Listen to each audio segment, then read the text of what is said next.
BTech చదువుకోవడానికి గుంటూరు వెళ్ళి అక్కడ లోకస్తులతో కలిసిపోయాను. తల్లిదండ్రులను మోసం చేస్తూ సినిమాలు చూడడం మొదలుపెట్టాను.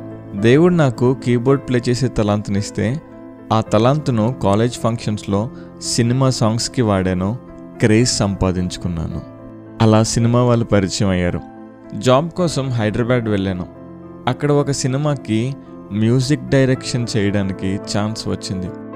నా పేరు స్వరూప్. ముందుగా నాకు ఈ సినిమాలో ఈ అవకాశం ఇచ్చిన మా ప్రొడ్యూసర్ గారికి, అలానే నన్ను నమ్మి ఇంత బాధ్యతను మాకు ఇచ్చిన డైరెక్టర్ సార్కి, మరి ముఖ్యంగా మా హీరో సార్కి చాలా థ్యాంక్స్.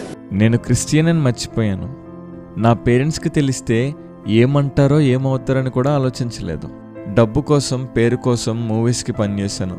రాత్రి పబ్బుల్లో కూడా ప్లే చేసేవాడిని. పోకిరీల నుండి సెలబ్రిటీల వరకు అందరూ పరిచయం అయ్యారు.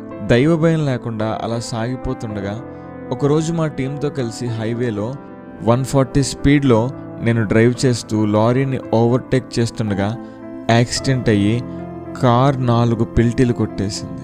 చనిపోయాను అనుకున్నాను. కార్లో అందరికీ దెబ్బలు తగిలాయి. నెమ్మదిగా బయటకు వచ్చి చూసుకుంటే నాకు చిన్న దెబ్బ కూడా తగలలేదు. 108 వచ్చింది. పోలీసులు వచ్చారు. నన్ను చూసి, నువ్వు బ్రతకడం ఇంపాసిబుల్, నువ్వు ఏ దేవుడిని నమ్ముకున్నావో ఆ దేవుడే నిన్ను కాపాడాడన్నారు. సిగ్గుపడ్డాను. అన్నీ వదిలేసి ప్రభు సేవకు వచ్చేసాను.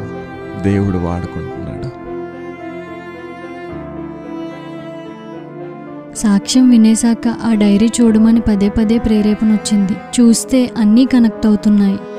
పేరు అడిగినప్పుడు వచనం చూపించాడు కదా, అది ఎక్కడ రాసుకున్నానా అని వెతికాను. నా విషయంలో ఇదే దేవుని చిత్తమని నాకు అర్థమైంది.